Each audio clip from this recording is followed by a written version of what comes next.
And I just want to thank you all for coming. And I'll continue to be the tech guy who admits people that whoever else is coming. We will record this and put this on our Oak Hills website. And I'm going to turn it over to my teammate Rick Weinert, and he's got some introductory slides, and then he'll introduce my friend Stephanie Downey, who's our guest presenter today. Rick, you go ahead. Yeah, thanks. I appreciate everybody joining us. I'm going to share a screen here with you, and just open this time, I think, with prayer, and then we will do some introductions. But let's pray. Lord, as we come together, we pray that you would guide Stephanie, that you would give us hearts and minds that are sensitive to what you are saying to us and how you can better equip us to serve those who are hurting in our communities. We thank you for just the privilege of having technology to allow us to do this, and we pray that you would cause that to just work well today. In Jesus' name, amen. So thanks for joining us. This is Oak Hill's second Equip seminar. It's on developing a suicide prevention plan for churches and ministries. Stephanie Downey is the suicide prevention coordinator with the Minnesota Department of Health in the Bemidji area. And Stephanie has had a long relationship with Oak Hills in terms of ministry. We really appreciate all that she is doing and her willingness to come and just have a part in this.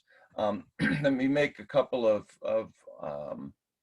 just announcements as we get started. First of all, if you can make sure that you mute your phones or your computers so that we don't get any background noise, and that allows Stephanie to be able to do the teaching that she's doing without any what's the word I'm trying to say? Distractions. That's the word I'm trying to come up with. Thank you. Last month we did a seminar on rural and missional. Dr. Martin Geese and myself did that, and I will show you later on how you can access that, but you can find it at oakhills.edu/church-ministries. And the recording for that is there. And when this seminar is done, we will put that online as well to make that available to you. Just a reminder, this was kind of the foundation for that workshop. God is creator, loving God. Built on that is the theology of being created in the image of God, created for community and created to work, which results in 3 commands: to make disciples, to love people, and to care for God's creation. That's just a brief review from last time. But Stephanie is here with us today. She's going to be talking about particularly related to faith ministries, how we can develop suicide prevention plan and how we can help those that are struggling. This is the Department of Health website that you can find as well.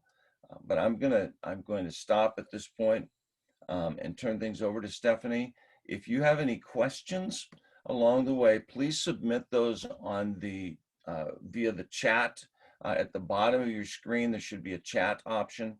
And if you can submit those through chat, then Jim or I can put those together and present them to Stephanie as we get toward the end of this. We'll have an opportunity to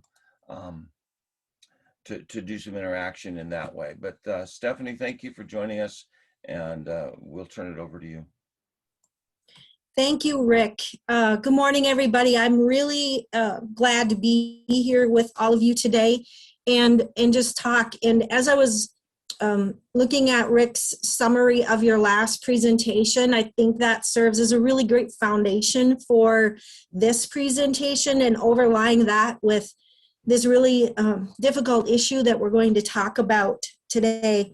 I want to thank Jim for inviting me. We were just talking earlier, we've known each other for a long time.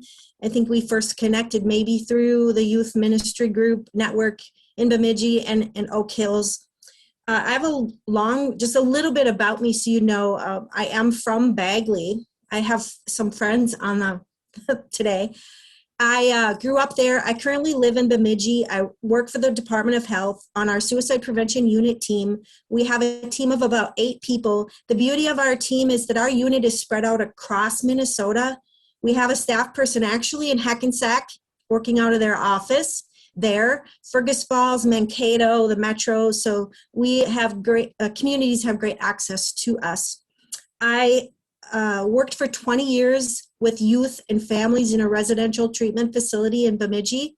When that closed, I moved into suicide prevention, and I've been doing that for about 12 years, both on a local level in Beltrami County.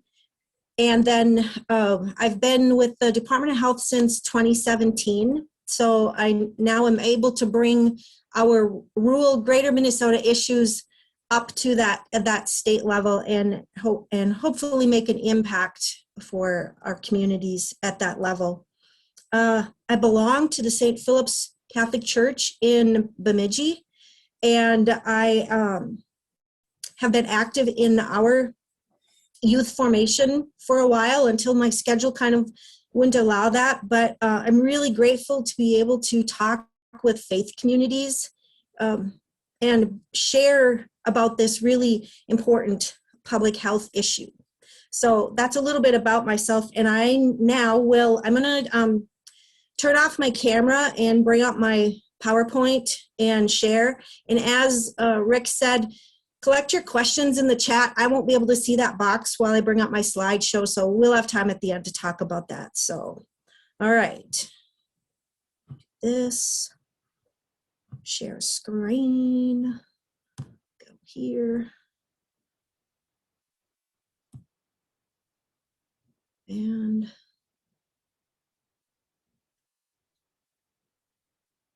oh goodness, I need to, let's see, how do I? Just a minute here. Stephanie, your camera went off on you? Yeah, I turned it off. Okay, okay. When you pull up that main slide that you had, if you just click on slideshow, it'll take you to the right spot.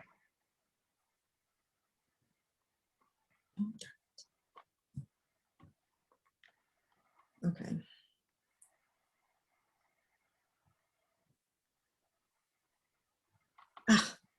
I apologize. I normally have I don't know, what did I do? If you want me to be your backup, I'll do it. I just need to get out of where I am. Yeah. Stephanie, when you share your screen, it probably gives you 2 or 3 different options. So you need to make sure that you're picking the screen that you actually want us to see. I know, I just ended up somewhere where I didn't want to be here, and I don't know how to get out of this. Now it's, here we go.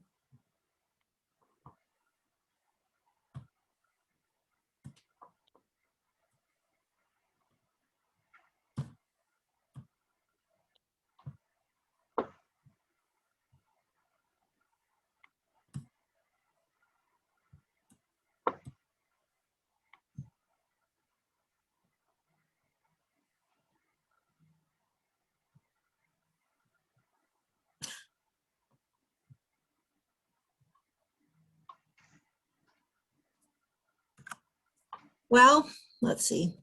You want me to do it, Stephanie, for Yeah. you? I'll be your sound booth guy, okay? Yeah. Okay, here goes.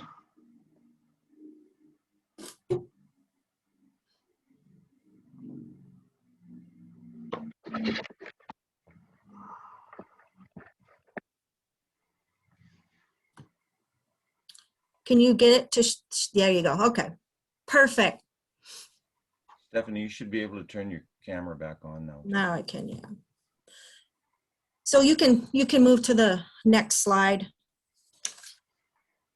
So the objectives for today are to share a little bit with you about what is suicide prevention We have a lot of different ideas about that. I'm going to share a little bit of some data with you to kind of give you some updated picture of why this is really important. The role of faith communities in suicide prevention, some elements of suicide prevention for faith communities, how you can, some specific ideas of how you could engage in some suicide prevention activities, and some resources that you can access. Jim and Rick and I were talking this morning. There's so much on this topic. So this is really a primer for all of you on some places that you might be able to begin. We could spend many hours talking about this topic. Also, there were some questions about CEUs. I gave Jim a certificate of participation with these objectives listed that you can use to submit to whatever licensing board that you have. So it's not a CEU certificate, but a certificate of participation.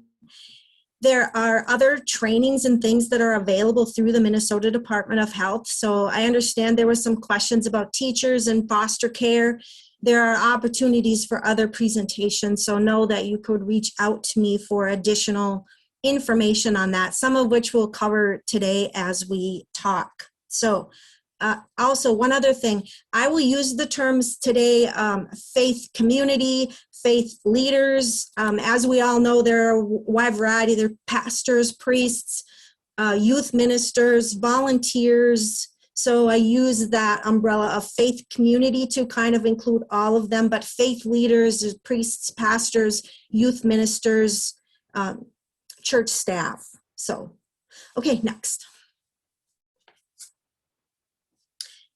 I always begin every session with a reminder that suicide is a profound loss, and it is part of our human condition, that all of us have been or will be at some point in our life touched by this issue, by loss. So it's okay to not be okay.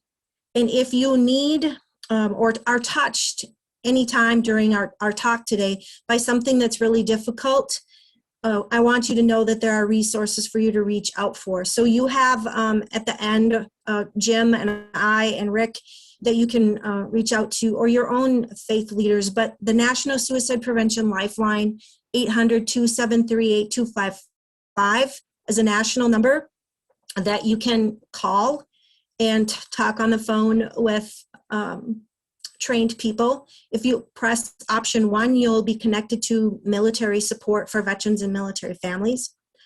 We also have in Minnesota a crisis text line, so that if you prefer to reach out via text, you can text MN to 741-741, and you can be texting to people reaching support that way.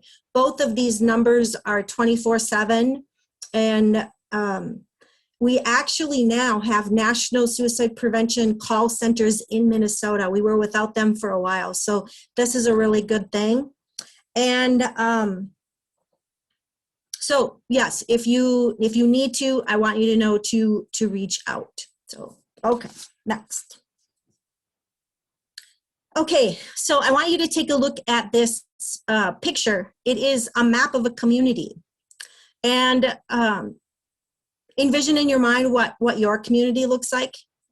We're all coming here today from a faith community place. So your church, whatever, your ministry, whatever that looks like. But where outside of your faith community do you connect to? We live in a neighborhood. We might have children that go to school. We receive health care. We might have another job. We visit local businesses. We serve community. So there's a lot of places that, and these are all intertwined and connected. I have a couple of questions as you're looking at that map. How do you feel that you're engaged? And if we look at our topic today of suicide and suicide prevention, how connected do you feel in this community with that topic? How ready do you think your community is that you live in to talk about this topic of suicide or mental health or mental illness. Hopefully, as we go on today, we will have some chance to think about how we can feel more connected.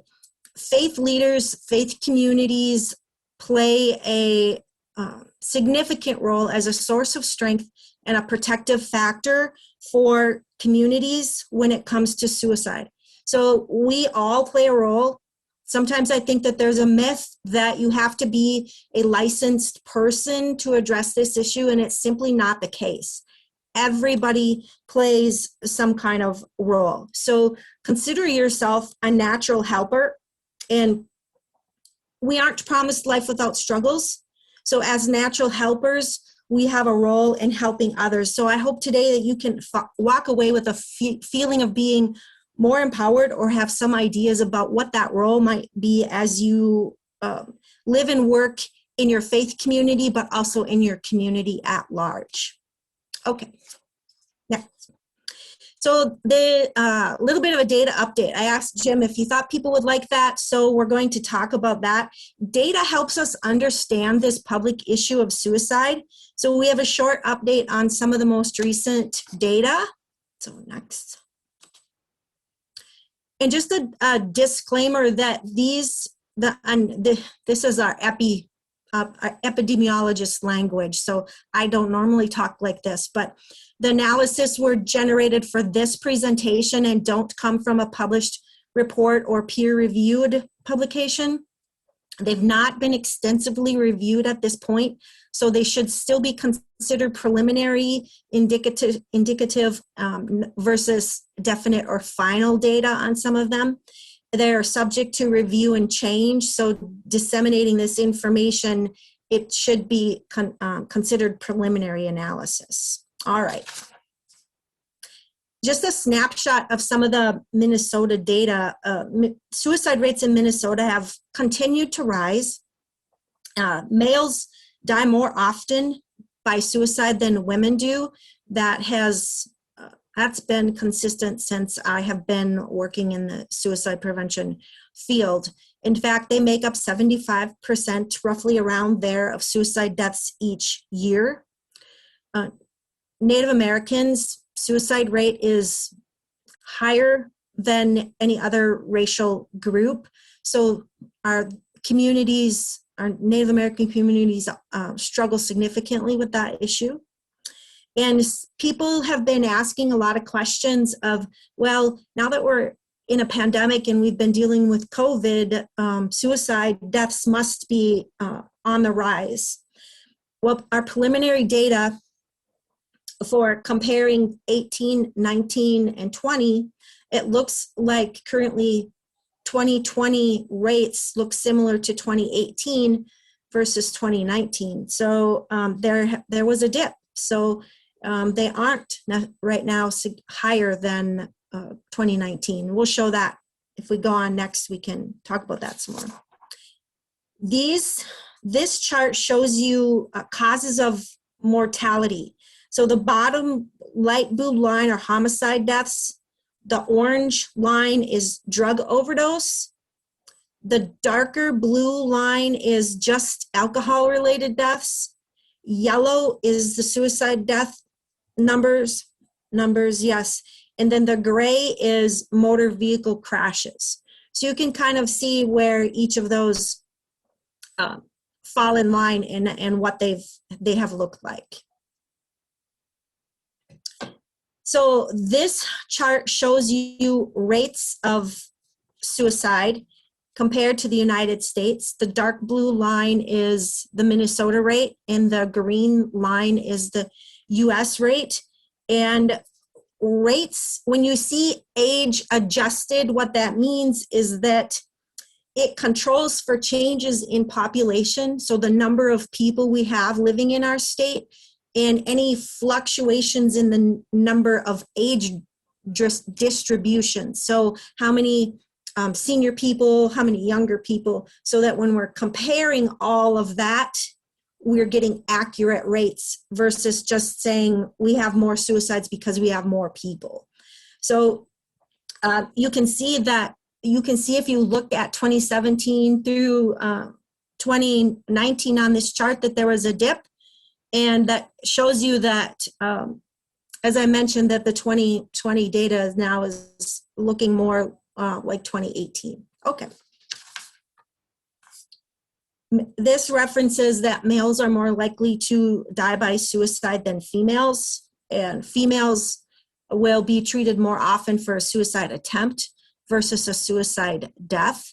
And usually the suicide deaths by males happen to be more lethal because of the means used, which is most often firearms. So that may have something to do with why there's more suicide deaths by males. Okay. This shows you what we were talking about with the comparison of the most recent years of suicide death numbers and what 2020 is looking like. So it looks more like 2018 where we had that dip than 2019. Now, what will it look like with suicide deaths as we come out of this pandemic? We don't know that yet. But it may be that as people are continuing to deal with their struggles, that some of these numbers will change in the years coming up. We don't know that. So, but that's where we're at right now. So what is suicide prevention? Let's look at defining it a little bit more. People have varying ideas of what it is. I like to use the analogy of suicide prevention as a three-legged stool. If we're to sit on a three-legged stool and balance and be comfortable, we need all three legs, right? So one of these legs is prevention, one leg is intervention, and one leg is postvention. Prevention, upstream. What do we do before someone is having suicide ideation or thoughts? So they have thoughts in their mind about suicide. What can we do upstream to prevent that? That's one leg. We know that there are people that do attempt. So in some way they injure themselves with intent to die by suicide. It's a whole conversation around intent. So we need to have ways to intervene when we are at that crisis point. We'll talk about what those would look like. And then we know that people also injure themselves in some way where a death is caused. So they're in their mind, they are thinking that they want to take their life. We'll talk more about each of these areas in terms of faith, community, and ministry response and planning or activities, what actions can take place in each of these areas. So these three legs are a part of this overall umbrella of suicide prevention. So that gives you a little bit of a frame of reference about definitions of these and what that umbrella encompasses. So let's explore it a little bit. I have a couple of questions for you that I want you to think about. It looks like now I can see the chat box since Jim is sharing his screen. But if you think about for a second, what do you think or feel when I say the words mental health? What comes to mind? A lot of times when we say mental health, people gravitate towards mental illness. Well, are they the same? Are they different? Are they opposite of one another? They're not the same and they're not opposite. So what does that mean?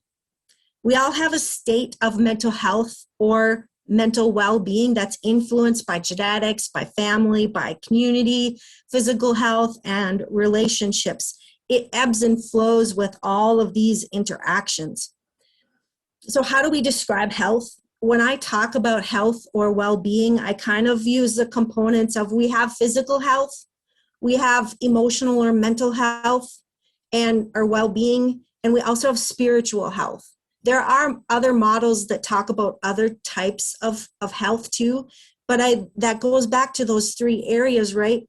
If we don't have physical well-being, we might be having a hard time. If we don't have mental well-being, we may also be having a hard time. Or if we're not spiritually in a good place, we might also be struggling. So those encompass a description of health. Let's go to the next one. What about this question? What do you first think about when you say the word suicide? Trauma, pain, loss, hopelessness, death. A lot of things might come to mind. So we're going to move into a little bit more about our attitude and what we think about that. So if we look at the next slide, we all have attitudes, beliefs, and stories that impact our lives, what we believe to be morally right and morally wrong. So when we think about those two questions, I think a first ground level step in moving towards what prevention actions could your ministry take is to come to a place where you recognize what your own attitudes and beliefs and stories are. Because we have thoughts about different situations, about groups, about people, what people do, why they do it. Is it right? Is it wrong? Is it treatable? Is it a choice? All of those things kind of frame how we lean into prevention, intervention, and postvention, and what activities that we do. So as a member of a faith community, as a leader, where do you stand on some of these things? And then how is that going to frame your mission?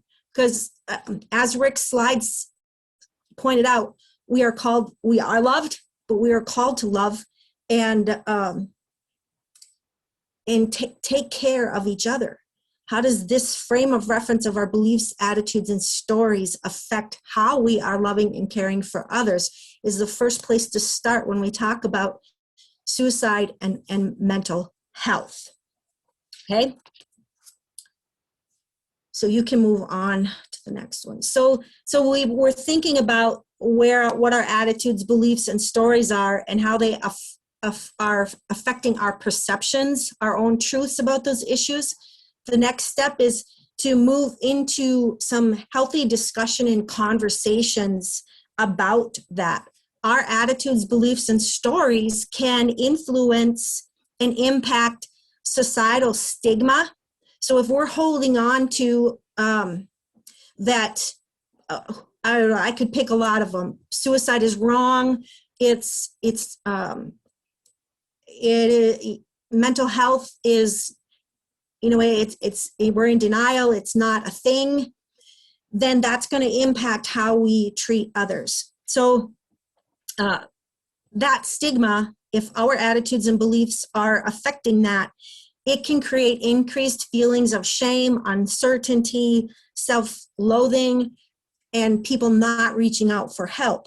So if we can change our conversations to be more healthy and positive around those topics, we're going to break down those stigmas and we'll be able to engage in prevention, intervention, and postvention in a way that is helpful for people. If we're operating from those strong feelings of fear and judgment instead of a place of wellness and compassion and understanding, that's where we want to move for. And faith leaders have an opportunity to lead by example, to role model that, to come from a place of genuine concern and caring and share our struggles in our journey. Because when we do that, no matter what sector of the map that we're in, we're going to make it okay for people to talk about. People are going to feel like they can reach out more. They're going to feel more connected and they're going to feel less alone. So I hope that as we move forward, that we'll feel more empowered. So explore our attitudes and beliefs, begin to have more conversation about this. We also have to think not just about having more conversation, but how we talk about it. So we move on. How do we talk about it? For example, a lot of times we'll hear people say that the person committed suicide. Let's just start there. What do you think of oftentimes when you hear the word committed? What is it associated with in our society? Crime. Crime. Yeah, crime. Or even maybe historically, people commit sin. When you are a lost survivor and you overlay that definition or context of a crime or a sin, it doesn't create an environment of healing for lost survivors. So what we encourage is died by suicide, took his or her life, or even killed themselves. And saying that word is, people don't say committed in a mean way. It's just the word that has been used. So these are some examples of how to change our language. We don't want suicide to be framed in a way as a positive outcome or a desired outcome. So successful suicide attempt, completed, failed, or unsuccessful attempt, those imply that there is a positive outcome, right? If we complete something, we're successful. We don't want suicide to be framed that way so that it makes it a more desirable situation. Okay, so that's a little bit on language. So what are prevention actions that a faith community or a ministry could engage in? Now, there are a lot of ideas I could talk about, but I pulled 3 things to present to you today in terms of some prevention actions. So one of them is learn more education as an individual faith leader, as part of your leadership team within your faith community, and your congregation as a whole. So we'll talk more about examples of what different curriculums or things you could learn in a minute, but that learn really, we're always can be learning. So learn is one, and then incorporate suicide prevention into the daily prayer and worship life of the church. And I thought about this at the beginning when I forget who it was, Karsten was explaining what his church was working on. I'll give a few examples of how I think that this could work. So prayer is a part of the daily life of the church, right?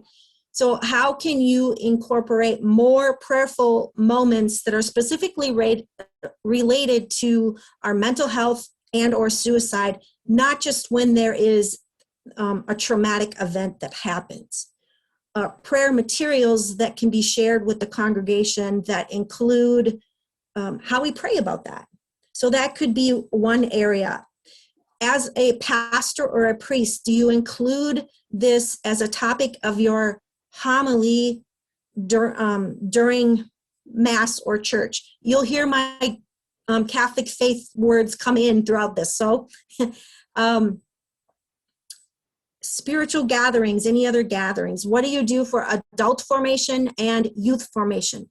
And how do you have that learning infused into there? So an example, and I know all other faith communities do this too, but our youth formation has curriculums or lessons specific to this topic as part of their faith formation. So that's one example. That could be also incorporated into adult formation. Then communication aids. You could have posters up in your church. You could have flyers. You could have things on the church website, on your social media pages that the congregation have access to. I'm going to use Jim as an example. One thing that I know that he does, I bet he still has it in his wallet, but he attended a training that he received a wallet card on. These are the warning signs for suicide. These are some depression symptoms, and here is a number that you can reach out to, and uses that when you come in contact with an individual that might need to be supported. So that's another example of how you can weave it into your daily work. And then build and connect to community. That map, right? We're not just a part of our faith community, but we engage in other areas. So how do you build community within your church, and how do you connect outside? So creating opportunities where people can connect, choir, adult formation, faith formation, youth faith formation, all of those things. But also there are many groups in your community that also do this work, that are always looking for how do we engage our faith community. So coalitions around suicide prevention, substance use prevention, sexual violence, sexual trafficking. Jim is involved in that in the community, and others of you may be also addressing these other social issues. So be a representative of your faith community in those situations. Okay, let's take a little bit more of a look at this learn piece. So suicide is what causes suicide behavior. The $1 million question, right? Suicide is complex. There's not one single path or cause. We often want to know what is the one cause, but there just simply isn't one path that can predict or fully explain what leads to suicide. So we'll go on to the next slide. We can see that suicide most often occurs when there's a different stressors that are coming together in a way that converge and create a situation of hopelessness and despair. Those could be environmental things, they could be health things, they could be historical things. There are often multiple causes, like mental illness. Depression is probably the top diagnosable mental illness that relates to suicide, probably the most common one, oftentimes undiagnosed or untreated. But it's important to note that there's many people that live with a mental illness that are treated and live a normal life or an active, engaged life. So many more do live that way than not. Substance use, history, impulsive behaviors are also other potential stressors. I'm not sure if people have heard of the word ACEs, or adverse childhood experiences. If you haven't, there was a study done on how do those traumas that happen in childhood affect our health as we grow up.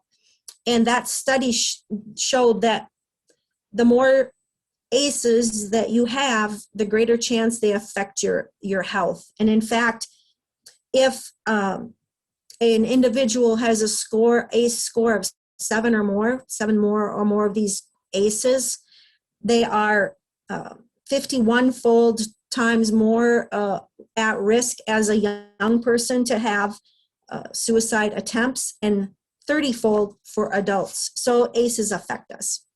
If we go on, you can see on this slide that there are additional factors that are going to increase this complexity. Painful loss and conflict, feeling isolated, feeling like a burden, and if a person has access to means. These things will increase risk. We call these things risk factors. Just having them doesn't automatically mean there will be more risk for thoughts, attempts, or deaths, but there could potentially be.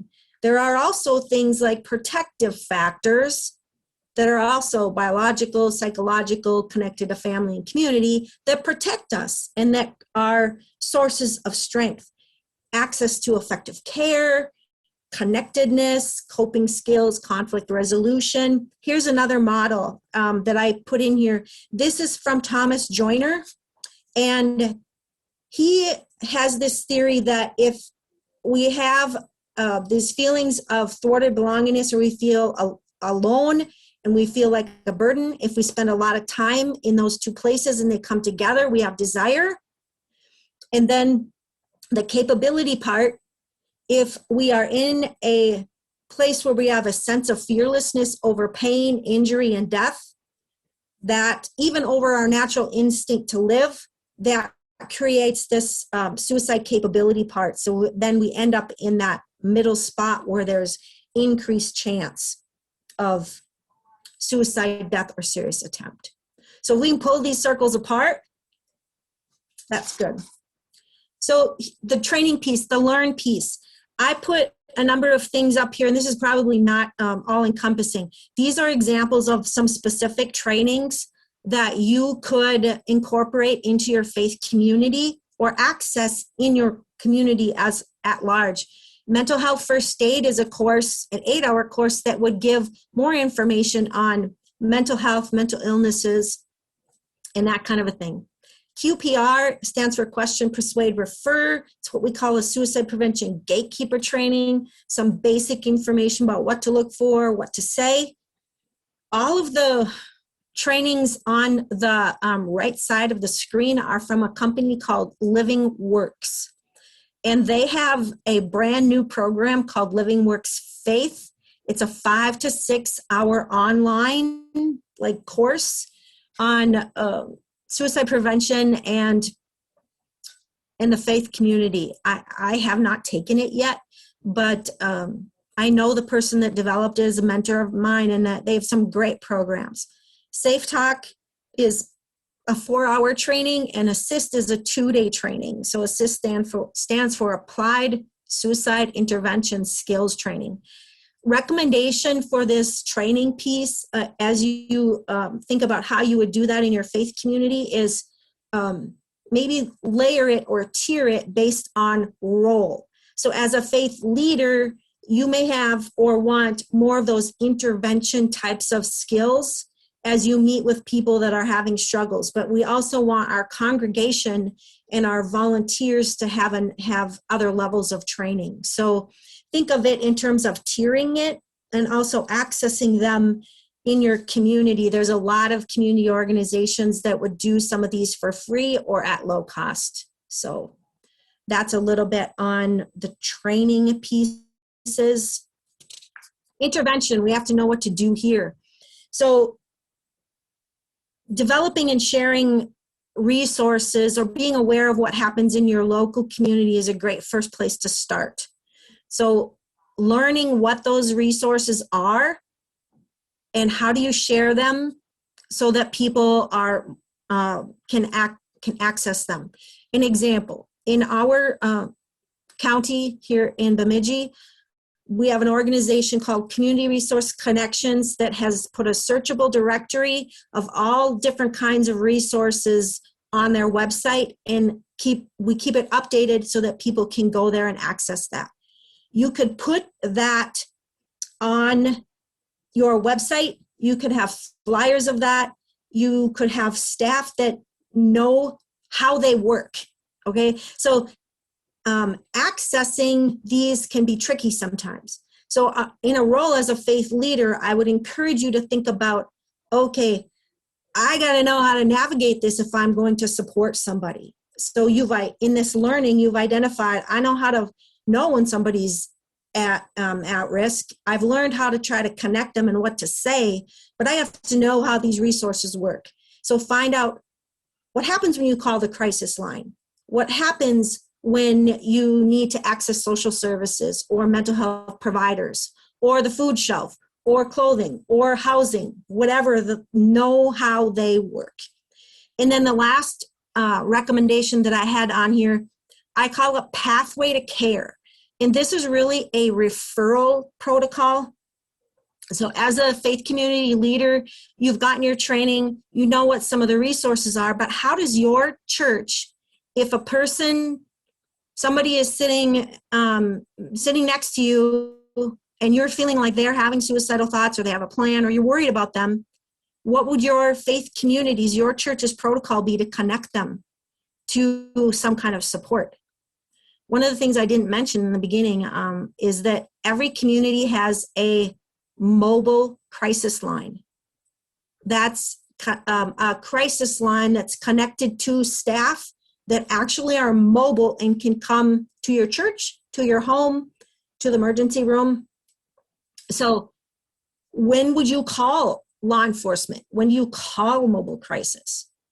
You can outline this actually in a written document that as faith community leaders, you become familiar with within your church about when we do what and who do we call.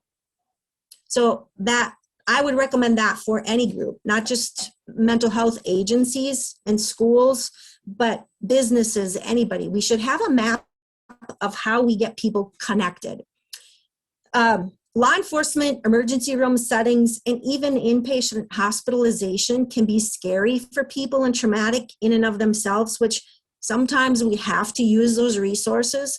But if we can head things off before they get to that peak of that kind of crisis, we can avoid maybe some of those scarier or more traumatic things. So have a written protocol for your church on how you would get your people that you're working with connected.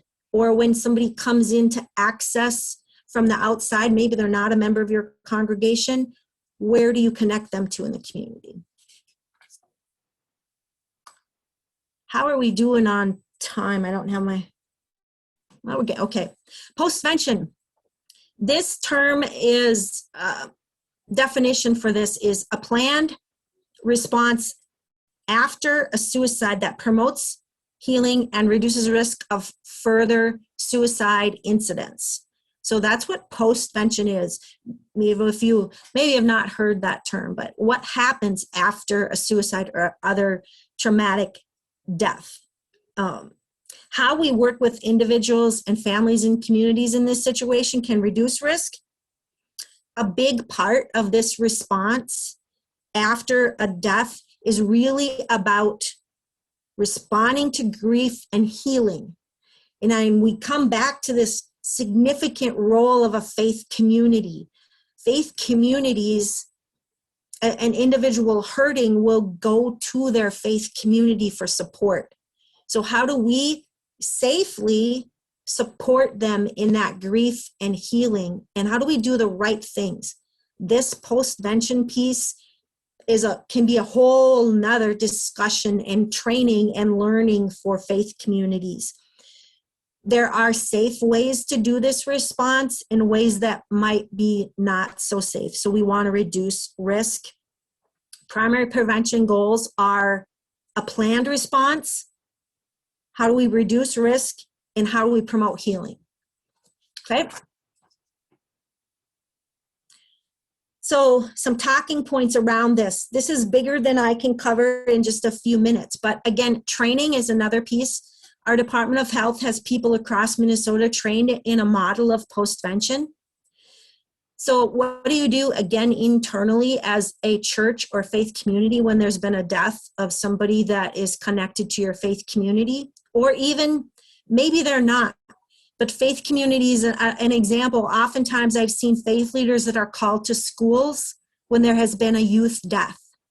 So getting training on what your church community can do, what your protocols are, but also your role as a part of the larger community that your church lives in. So protocols around safe messaging. One of the things that happens with suicide potentially that doesn't happen with other deaths is what we call contagion.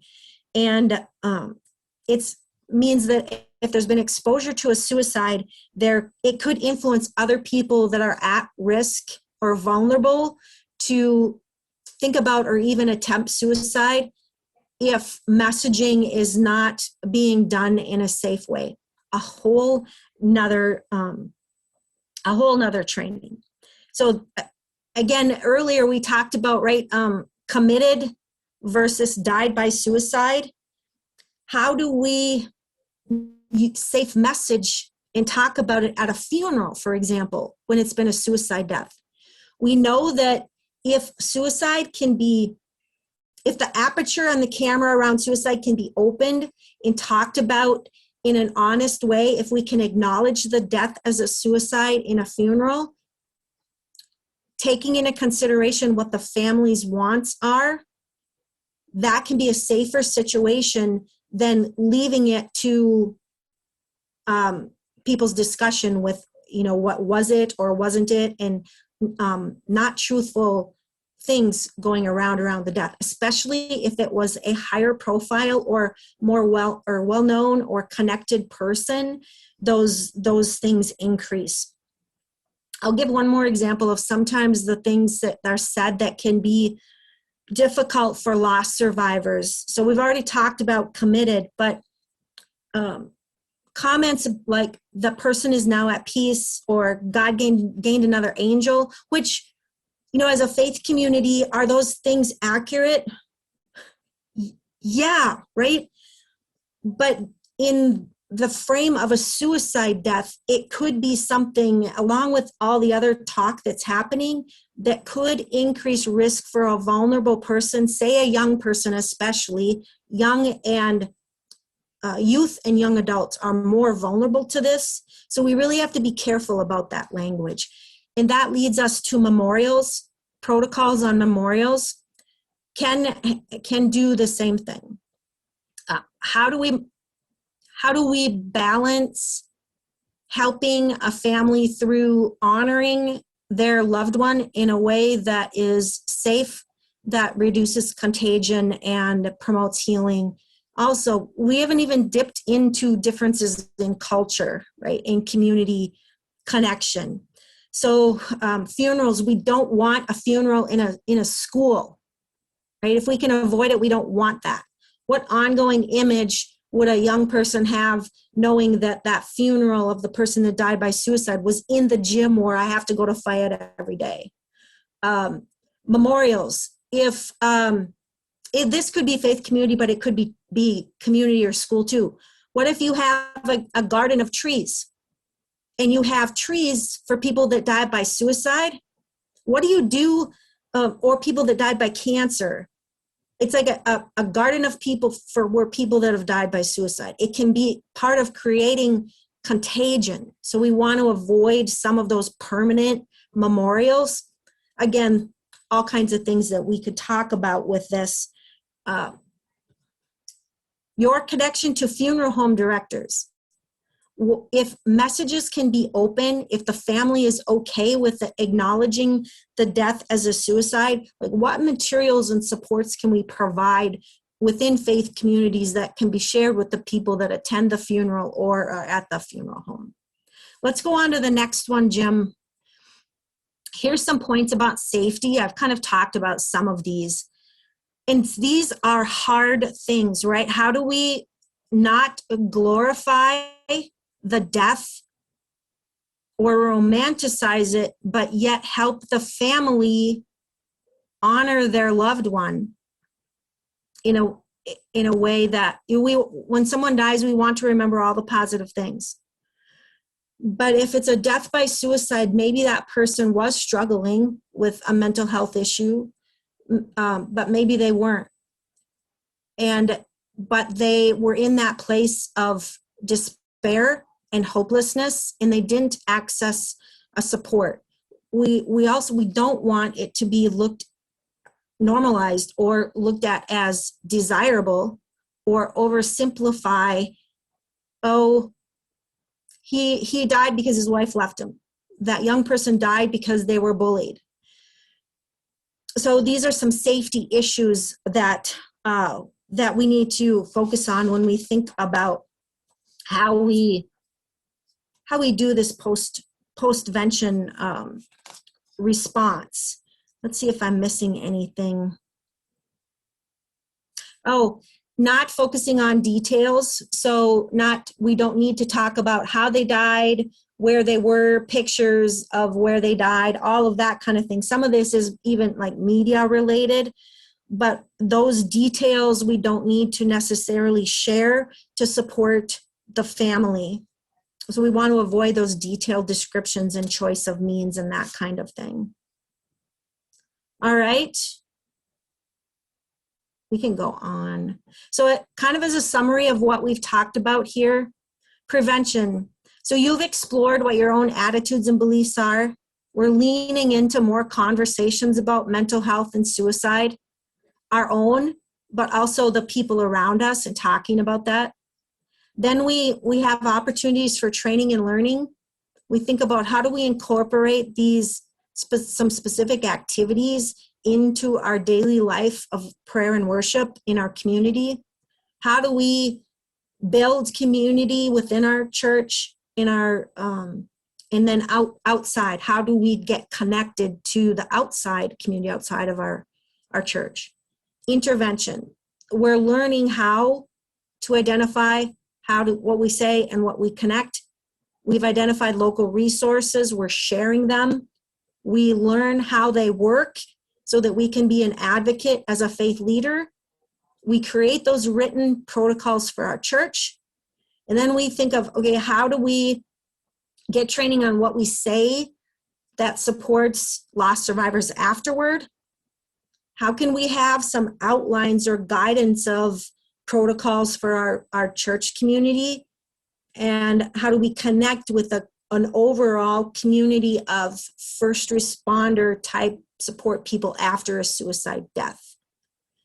So that's a summary of some of the specific things to think about of what could be incorporated into a plan moving forward as a church community. Okay. So there's an abundance of resources. I shared some specific documents with Jim that he's going to put on, he's going to put somewhere. The first great place I want you to go look is the National Action Alliance Faith, Hope, Life campaign. This is some really specific faith-oriented tools and resources that you can use to do some of that prevention, intervention, postvention work that has that overlay of what faith communities do. So go there, check it out. A lot of really great resources. A general resource that I go to all the time is the Suicide Prevention Resource Center. They even have a section on faith communities there. The National Alliance on Mental Illness for Minnesota does a lot of free trainings. They have online stuff, and they will come into community. So, and oftentimes those are free or low cost. And here is the link. If we have, I think the DHS website will give you the mobile crisis lines no matter where you are in Minnesota. But if you use the National Suicide Prevention Lifeline number, that no matter where you are in the nation, you'll get people that you can speak with. Okay? So again, with language, we are wanting to promote positive narrative around this issue. So here's a good one that I use all of the time, that suicide is preventable, mental illness is treatable, and recovery is possible. So as we're called to minister, to love others, if we're coming at it from this positive narrative framework and increasing people's willingness to talk about it, to have conversation, to reach out for help, to even engage in supporting others and respond in a caring, compassionate way after a suicide death, you'll be in a good place. All right, I think, yeah, let's talk. Stephanie, thank you so much for sharing this. I really appreciate it. We have a couple of questions that have been submitted. The first is, what is your recommendations for tiers of training? And by that, they mean what would be best for volunteers, best for parents, best for staff? Mm-hmm. So if you want a group of people, like a group of parents or just your general congregation, to be more aware of and knowledgeable about different mental illnesses, mental health first aid is a good one. If you want to focus really specifically towards how do I recognize when someone might be having suicidal thoughts, what do I say and how do I connect them? The two I recommend are QPR or Safe Talk. So QPR is a really good basic intro one. It can be done in 1 to 2 hours, depending on your trainer. Safe Talk is 3 to 4. just gives you a little bit more time. If you have more time, I like Safe Talk. As a faith leader, the next tier, I would say the assist. If you get a chance to go to assist, it's 2 days, but it gets you spending more time in that intervention piece of how do I keep a person safe for now until I can get them connected to maybe that mental health person. So assist would do that for you. So that would be really good for people that are pastors, priests, ministers, or people that are volunteering and supporting people that might be coming in for a particular resource or support. Karsten, you talked about the food piece, the clothing piece, right? Your volunteers that are getting connections with people that might be struggling. That is a good training for them. And then you're relying on what is that pathway to care that our church established, and what does the community do? How do those resources work? So you have that pathway to care established. You're training the people. They know about the pathway to care. And you're good. I haven't looked at the Living Works Faith, but I imagine it's wonderful. So that would build competencies for faith leaders too. There's a document that I shared with Jim that was put together, I think by the Faith, Hope, Life group, but it has pastoral competencies, 16 of them. So take a look at that document too. It goes more into depth about how you can build your competencies as a pastor or faith leader. Great. Did that help? Yeah, Stephanie, thank you. Yep. That's helpful. We had one other question, and it's a difficult one. A couple people have asked it actually. If you've had leaders in the community that have not used safe messaging in postvention, so some of that harm has already been done, how do you recommend going about responding to that or correcting that? That is a good question. I guess I'm all about honesty and transparency. I struggle with that myself. So if I hear somebody that's using the word committed, for example, I'll go there. I will try and approach it from a standpoint of, our field of suicide prevention right now has done a lot of research and a lot of work with how we're affected by suicide, and our terms of language that we use have kind of changed. So one of the recommendations is that we try to avoid the word using the word committed, because it might create not supportive or helpful feelings for people that are loss survivors. So that would be one example. If it's around like the whole postvention response, I will go back to trying to explain contagion and give the example of how suicide death and response is different than other deaths, in that this contagion thing is real, and that it could happen if a person is vulnerable and they're not getting supports. If we're presenting suicide as an option to feel better, suicide's not necessarily about wanting to die, but wanting pain to end. So if they want the pain to end, and they've seen that, this school had a public celebration of this person's life with all of the people there, I want to be acknowledged that way. I won't be in pain anymore. I won't be a burden for people. Maybe this should be what I do.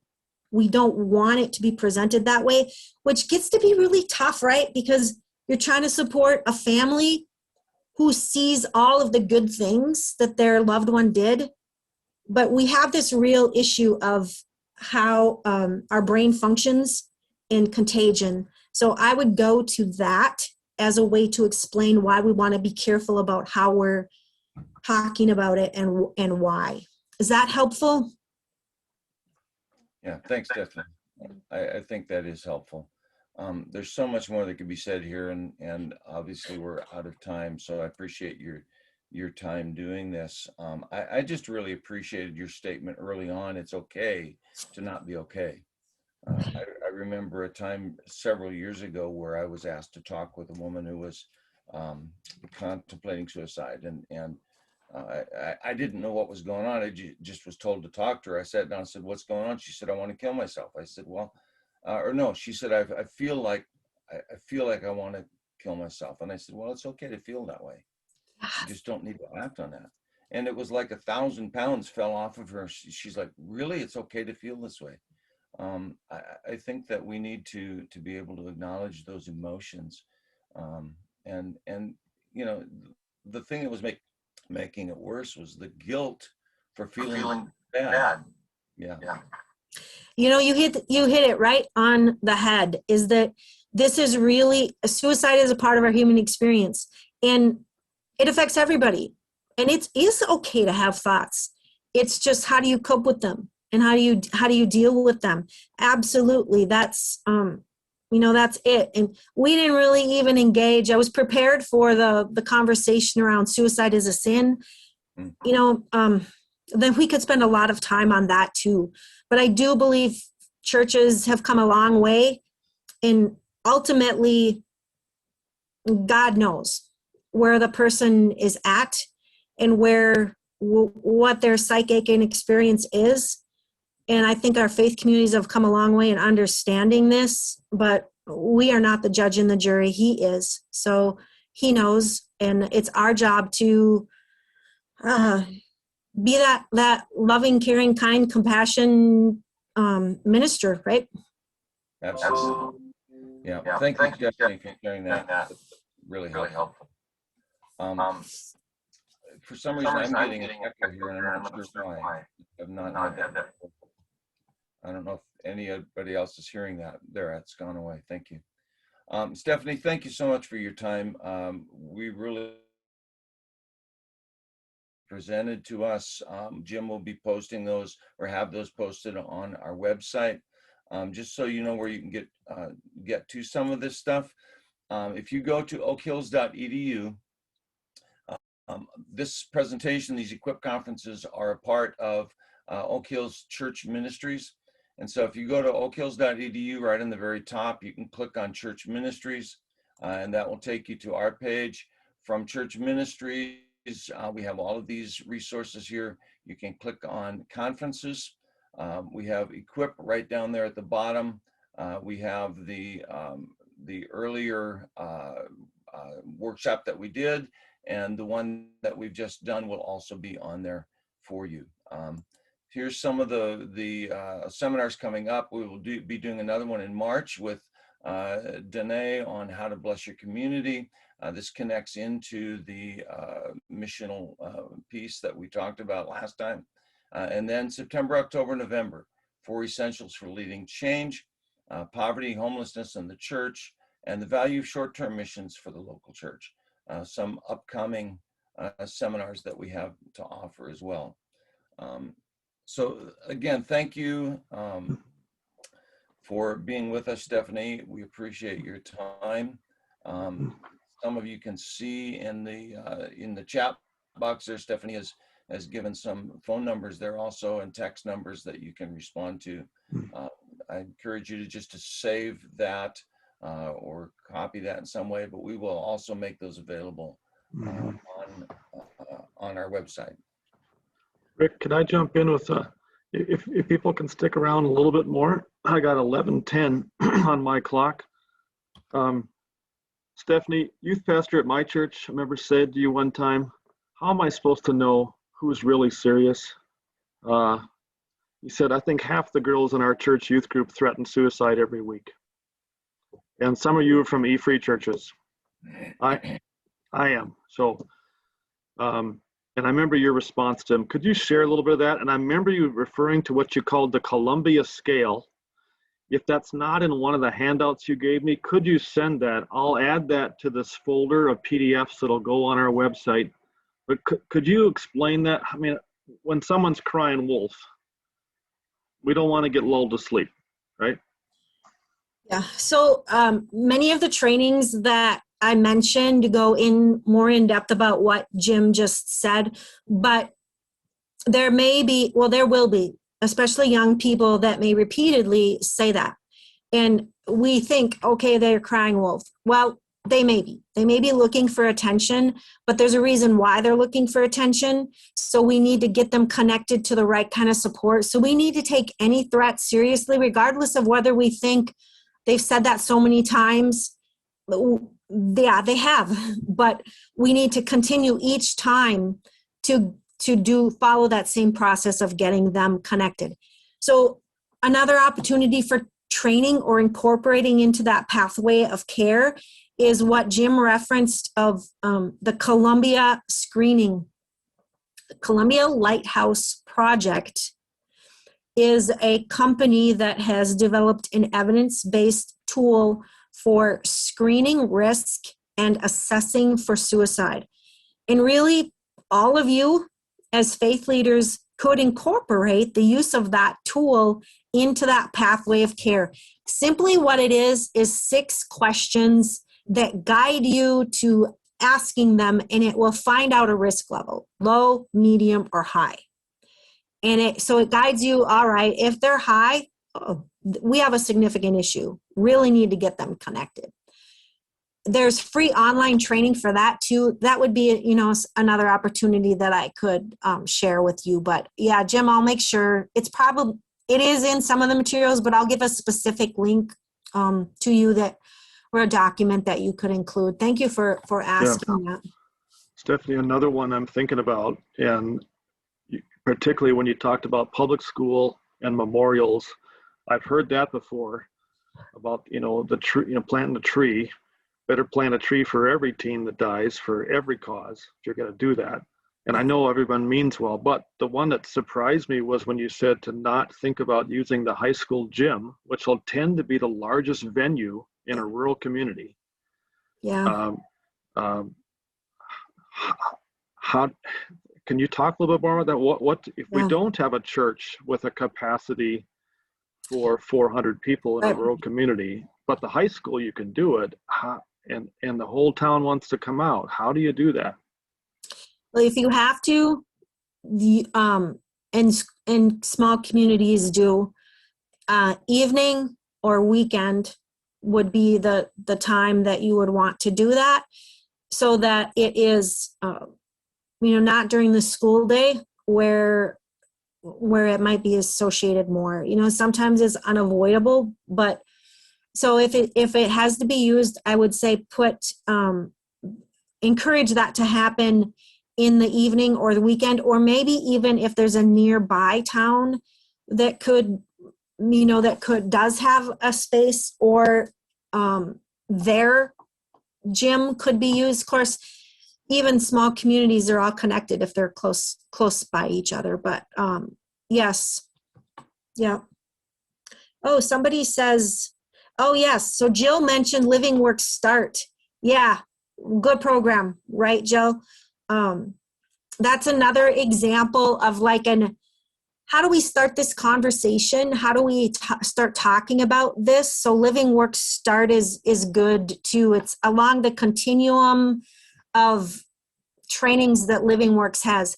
They even have a post-vention support.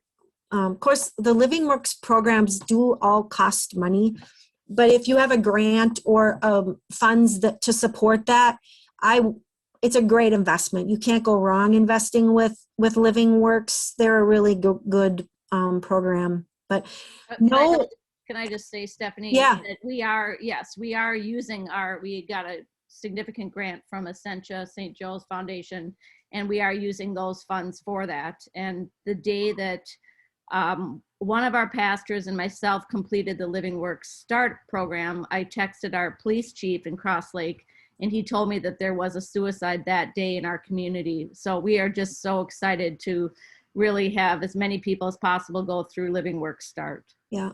And I don't know if it's Jill's church or not, but there's a church. I work in the Brainerd area too, and there is a faith community there that has a person that is designated in their faith community, kind of like as a mental health person. They do trainings. They really engage in that. All of your churches have people that are employed in mental health.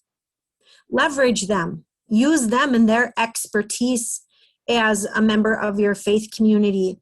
I put my email in the chat box, stephanie.downey@state.mn.us.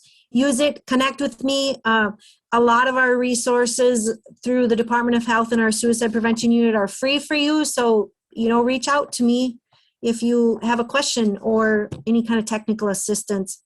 And again, I really appreciate the time with you. Blessings on your day and for everything that you do. Thank you so much for spending time talking about this and making it a priority. Yeah. I'm glad we got to see a little taste, everyone, that sometimes we don't think about what our state health department has that can help our churches. And the other would be on human trafficking. They have the best resources in confronting that issue that I am aware of. So, Rick, maybe there's another thing in the chat if you looked at, or we got time when we're a small enough group, somebody can just unmute and ask a question if you want. We got 13 more minutes on my clock. My next thing is taking my wife ice fishing, so. I was going to say, Jill, you said you plan to host a Living Works Safe Talk event this fall. If you could get that information to us as you move toward that, that would be, I think, really valuable. Okay, sounds great. Yeah, and it was a total God thing. I know Glenn Bloomstrom is a friend of mine, and he sent me something on his Christmas card saying that he was involved in this, and I went on there. I was like, wow. And so we had a Zoom call with our pastors, and it's the part of our mental health ministry that we really needed to grow. So now this whole suicide part of our mental health ministry, we're just so excited. And then I get this, I mean, it's just like God knows what he's doing, of course. So we're really excited, but we just really want to bless our community and reach out. And we're having actually a gal come speak in April. Her name is Tasha Shu. She's in a wheelchair. She's been like Miss Wheelchair USA, but she has a passion for children. She's going like Jesus for that one of the 100 that's out there considering harming themselves. And we are using those funds to have her come and speak to the schools as well as our church and really try to, she has a passion for suicide prevention. So that's exciting as well. So yeah, so would I just get information then to Rick or to Jim or what? Yeah, either one of us. Either one? Okay, great. Yeah. Thank you. Yeah, Glenn is wonderful. He's the mentor that I was talking about. And I actually have talked with some faith community leaders in the Brainerd area about doing a Safe Talk. There is a faith wraparound for Safe Talk. And I asked Glenn if he would help me to do that. And I don't know, Jill, if that's what he was referencing. It may be, but I could certainly do. I'm a Safe Talk trainer, so I can do Safe Talk trainings for your communities. So please reach out, ask me about that. Thank you. Awesome. And I did talk with Tasha Shu as well, Jill. She was, I was concerned. Sometimes I'm concerned when there's a big, large assembly presentation about how, especially young people are supported. So I'm confident that she has put in place people that will be there to support people, because anytime you have large groups and you're doing education, you need to have people that will support when somebody identifies as struggling, because you're encouraging them to ask for help. If you don't have somebody there that's prepared to talk with them, that's not a safe practice. Yeah. So when I heard she was coming, I checked it out so that it would be safe. So yeah, Brainerd Crow Wing County does so many great things, and I'm excited to be partners in that area too. So thanks, Jill. Well, if you have pull on that, they had said no. Initially, they said yes to Brainerd, and then they said no. And so, if you and then Cross Lake, Brainerd or Pequot have said no. Everybody was yes, then everybody was no because of the pandemic. But I know that when Troy and I last talked, her people and her manager are just going to reach out to the schools individually to get the church part out of it, because we know she's a total faith person, but in the schools she can't talk about that. But we're going to just trust that God's going to have her speak to who she's supposed to speak to. As of now, it's just going to be our church and then Lake Region Christian School, because they're very open to having her come there. So schools are all really overwhelmed right now. It's kind of a really tough time for them to be adding too many extra things on. So understand that, but there are a number of different communities represented by the people that are on here right now. And so if any of you want to talk with Stephanie, I encourage you to reach out to her. Maybe even consider having her do some Safe Talk training. I think that'd be really good. Again, Stephanie, thank you. Are there any other questions but as we wrap up?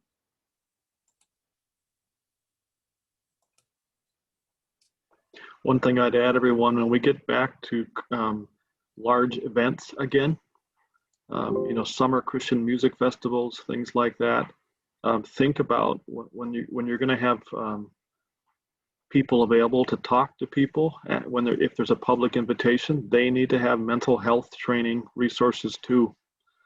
I remember my hometown in North Dakota does a Christian music festival. The last time they did it, that was 50% of the need was mental health and connected to spiritual health. But we've got to have people that have some clue what to do rather than they just go silent. right back to that pathway to care. That's what Jim's talking about, right? Is what do we do and how do we support people when they reach out like we're asking them to? Amen. All right, if we don't have any other questions, I think we'll let you go. And let me just wrap up this time with prayer. Our Father, thank you for Stephanie and for the abundance of information she shared with us. I pray that this would not be an end, but a beginning, that you would guide us as we work to be better equipped to address this in our communities. Lord, we pray for those that are struggling, that are hurting, that are contemplating ending their lives. We pray, God, that you would bring peace to them and that you would put them in connection with somebody that will care for them, love them, and help them walk through this darkness. Father, thank you. Guide us, and may we be a blessing to our communities. In Jesus' name, amen. Thank you, everyone, for joining us. And